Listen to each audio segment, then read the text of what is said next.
নমস্কার, আসসালামু আলাইকুম সবাইকে।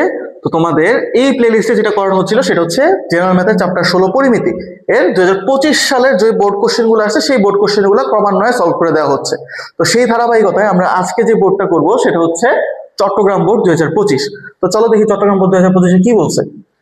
বলছে হচ্ছে একটি আয়তাকার ক্ষেত্রের দৈর্ঘ্য দেওয়া আছে, প্রস্থ দেওয়া আছে 16 আর 12। আচ্ছা, আয়তক্ষেত্রটিকে পরিবেষ্টিত করে একটি বৃত্তাকার ক্ষেত্র আছে, তার মানে আয়তক্ষেত্রের চারপাশে হচ্ছে বৃত্তাকার ক্ষেত্র আছে। Okay fine. ক নম্বরে আসি, কি বলছে যে একটি সমবাহু দৈর্ঘ্য দেওয়া আছে 9 সেন্টিমিটার, এর ক্ষেত্রফল নির্ণয় করো। খুব মানে এর থেকে ইজি জিনিস আর কিছু নাই হয়তোবা।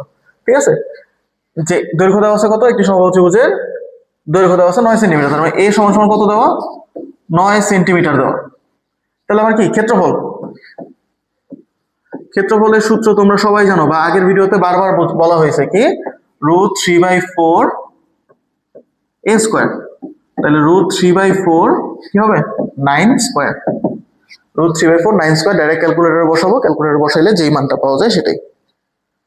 √3/4 ইন্টু 9 স্কয়ার কত আসে, 35 আসে। কত, 35.074 সেন্টিমিটার স্কয়ার। কি সেন্টিমিটার স্কয়ার বা বর্গ সেন্টিমিটার, বাংলায় লিখলে কি লিখবা তোমরা, বর্গ সেন্টিমিটার লিখবা। ঠিক আছে, আচ্ছা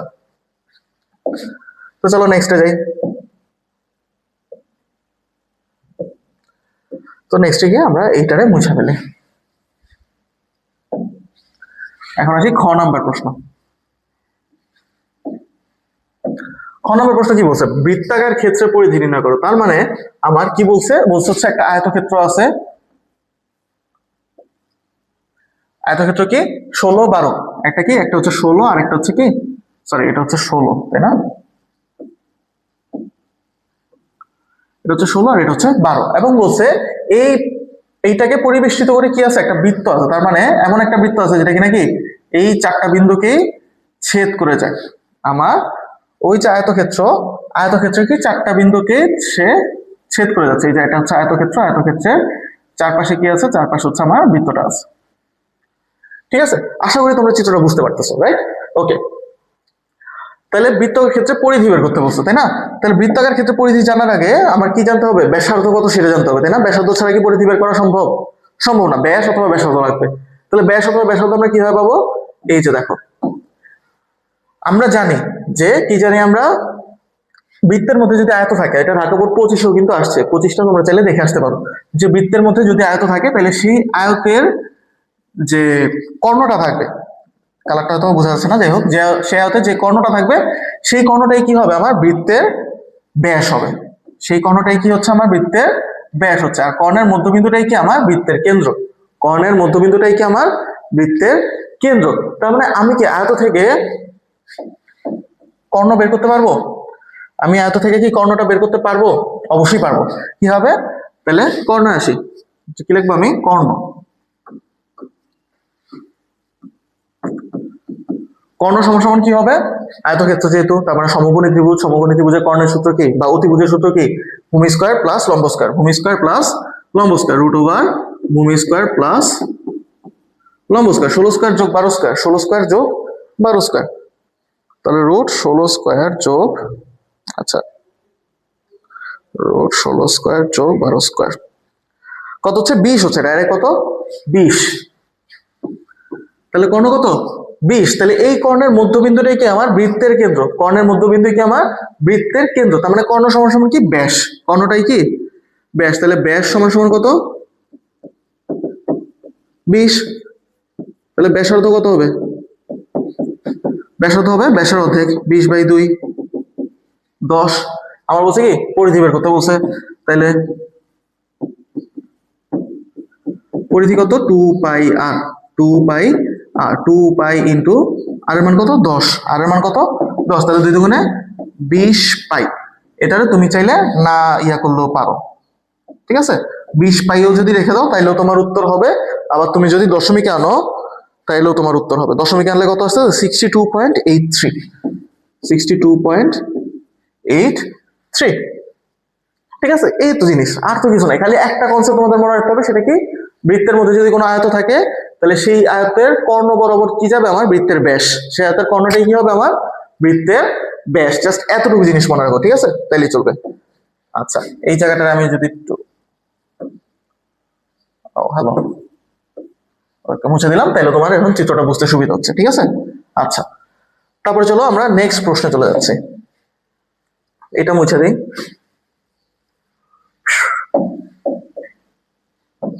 গ নাম্বার প্রশ্ন।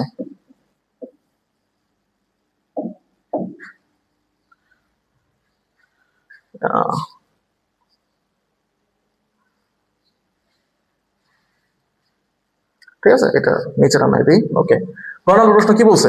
গ নম্বর প্রশ্ন বলছে আয়তকার ক্ষেত্রটিকে বৃহত্তম বাহুর চতুর্দিকে ঘোরালে।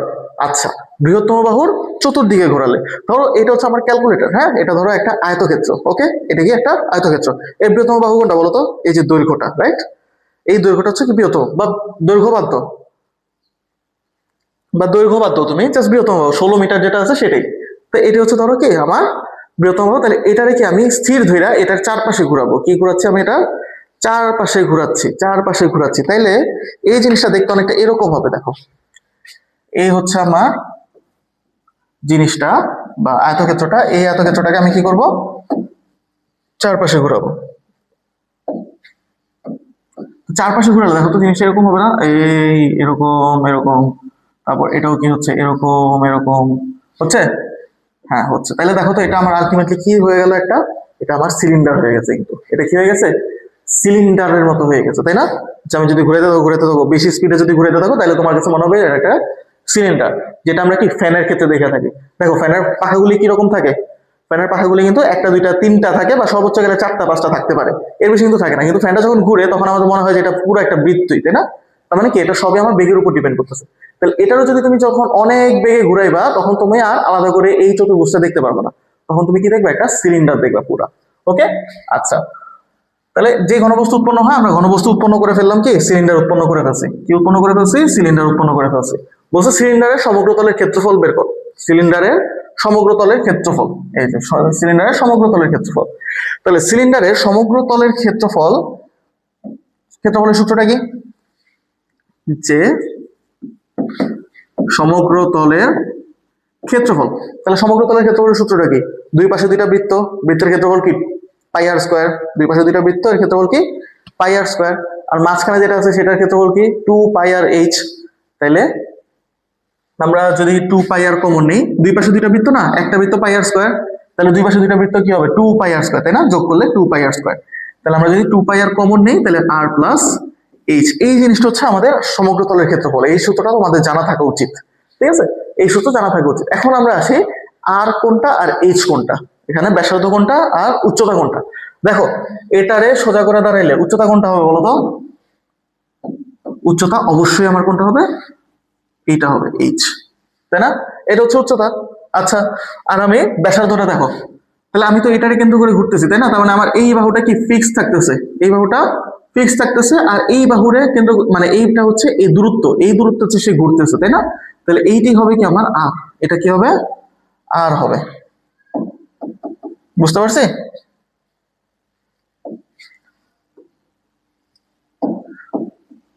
তাহলে এটা হচ্ছে আমার এইচ আর এটা হচ্ছে কি আর। ওকে, তাহলে আমি জাস্ট মান বসে দিব। এটা কত? এইচ এর মান কত? 16, আর এর মান কত? 12, তাই না? এখন খালি মান বসাবো। তাহলে 2 ইন্টু পাই ইন্টু 12, 12 যোগ 16, ঠিক আছে? এটা জাস্ট ক্যালকুলেটারে বসিয়ে দিব। কি করব? ক্যালকুলেটারে বসিয়ে দিব। 2 ইন্টু পাই ইন্টু 12 গুণ 12 যোগ 16 কত আসতেছে আমার? 2111.15, 2111.15। এটা কি সমগ্র পৃষ্ঠের ক্ষেত্রফল, তাহলে সেন্টিমিটার স্কোয়ার। সেন্টিমিটার, সরি এখানে মিটার দেওয়া আছে, তাহলে এটা কি হবে? মিটার হবে। কি হবে? মিটারে হবে, তাহলে মিটার স্কোয়ার, ঠিক আছে? তারপরে বলছে কি এর সমগ্র তলের ক্ষেত্রফল এবং আয়তকার ক্ষেত্রের ক্ষেত্রফলের অনুপাত নির্ণয় করো। তাহলে আমরা আয়তক্ষেত্রের ক্ষেত্রফলটা আসি বের করি। তাইলে আয়তের ক্ষেত্রফল,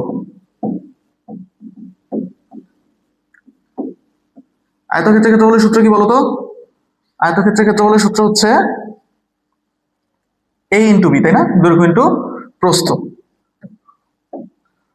এ ইন্টু বি, দৈর্ঘ্য ইন্টু প্রস্থ। তাহলে দৈর্ঘ্য কত 16, প্রস্থ কত 12, 16 গুণ 12,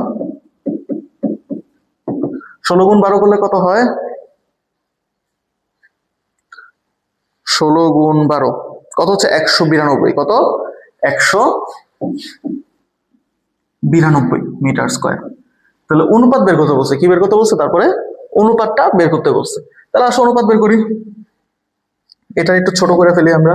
হ্যাঁ,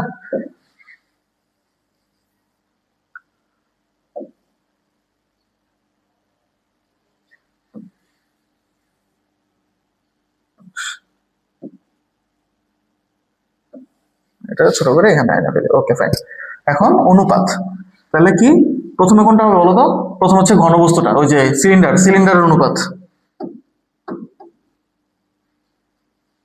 তাহলে কি সিলিন্ডার, আচ্ছা লেখাটা একটু কি হয়ে গেছে,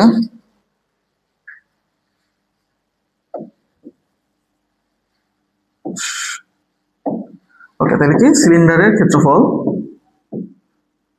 হ্যাঁ, অনুপাত কি আমার আয়তাকার ক্ষেত্রের ক্ষেত্রফল, আয়তের ক্ষেত্রফল। তাহলে সিলিন্ডারের ক্ষেত্রফল কত, 2111.15, আর আয়তের ক্ষেত্রফলটা কত 192। তাহলে এটা আমরা জাস্ট ভাগ করবো, আর কিছুই না। 2111.15 ভাগ 192 করলে কত আসতেছে, 10.9 আসতেছে। কত আসতেছে, 10.99, বা আমরা এটারে লিখতে পারি কত, 11:1। 10.99:1 লেখা যায় কথা, 11:1 লেখা এই কথা, এটা নিয়ে তেমন কোনো সমস্যা হবে না। তাহলে তুমি এখানে কি লিখতে পারো, প্রায় লিখে দিতে পারো। ঠিক আছে, কি লিখতে পারো, প্রায় লিখতে পারো। তাহলে এই তো আমাদের চট্টগ্রাম বোর্ড এই পর্যন্তই। চট্টগ্রাম বোর্ডের 3টা প্রশ্ন তোমাদের করে দেওয়া হয়েছে, খুবই সহজ প্রশ্ন ছিল। তো আশা করি এই বোর্ড নিয়ে তোমাদের আর কোনো সমস্যা নেই, যদি থাকে তাহলে কমেন্ট সেকশনে জানাতে পারো। আজকে ভিডিও এই পর্যন্তই।